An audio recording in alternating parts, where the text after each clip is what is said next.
as you know, we have the color cards in this month.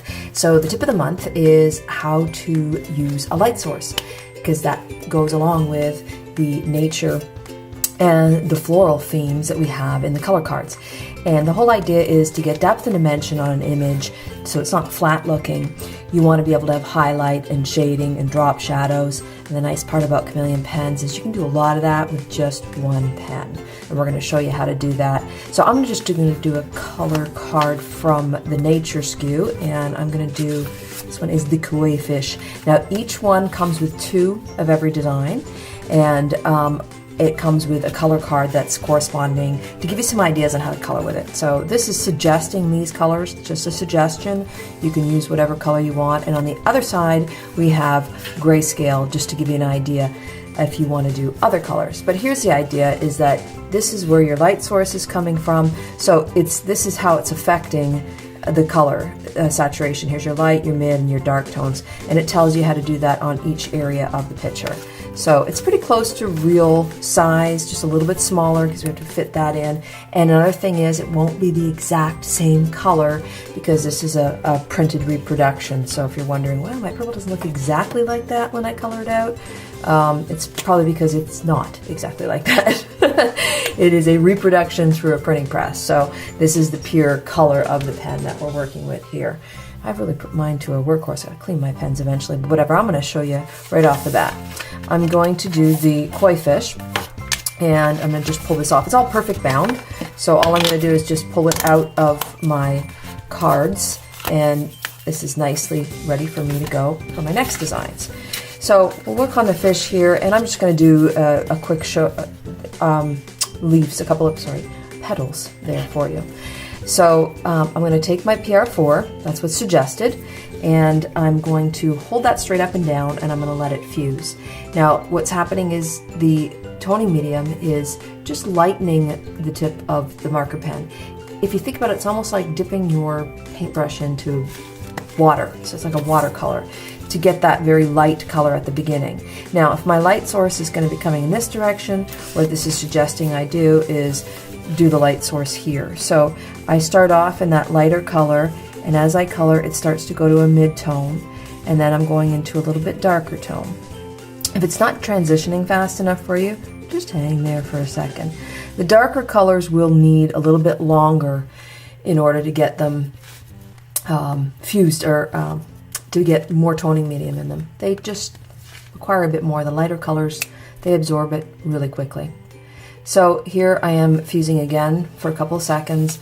I would say probably about 15 seconds, and I just test it off on a piece of paper.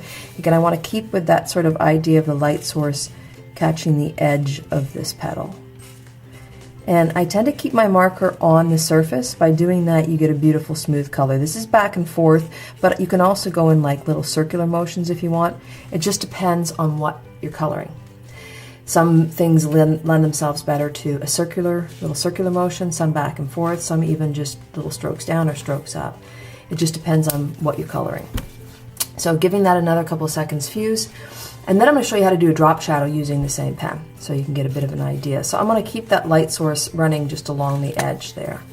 Test that off, and I'm going to keep it along the edge. There we go. Now if you happen to make a mistake, if you didn't blend enough, if you go outside the lines a little bit, I'm going to show you that. I'm going to just hang here, make a little extra coloring mistake.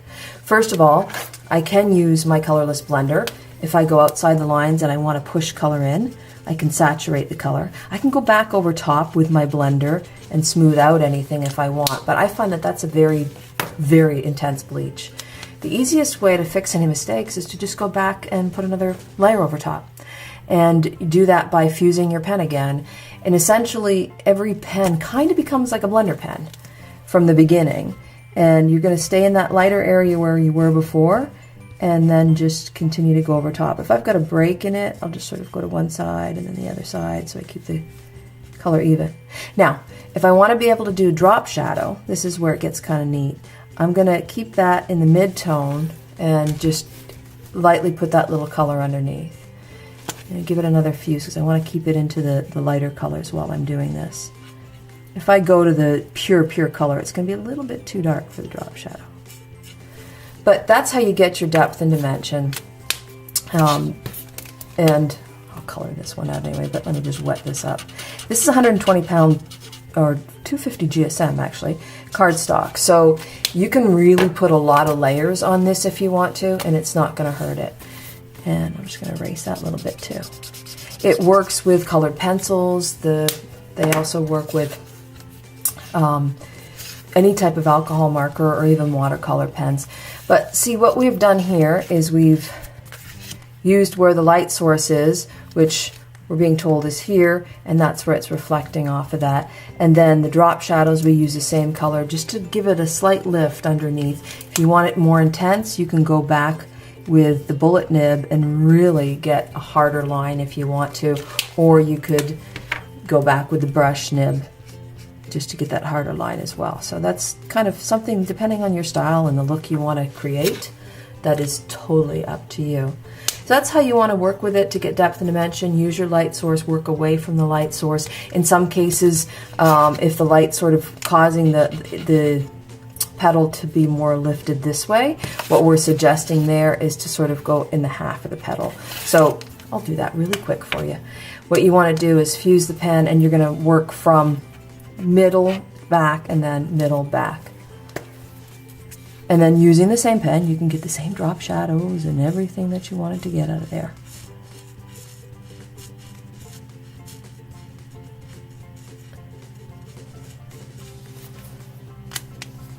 And I'm just going to flip this around and do the other side.